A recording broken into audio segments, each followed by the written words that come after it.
सदा सत्स्वरूपं चिदानन्दकन्दं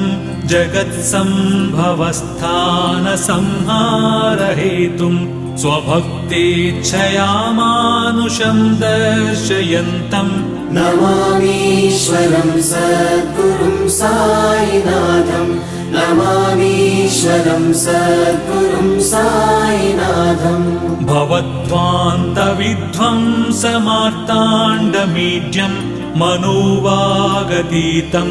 मुनिर्ध्यानगम्यं जगद्व्यापकं निर्मलं निर्गुणं त्वां नमामीश्वरं सद्गुरुं साईनाथं नमामीश्वरं सद्गुरुं साईनाथम् भवाम्बोधिमग्नार्दितानां जनानां स्वपादाश्रितानां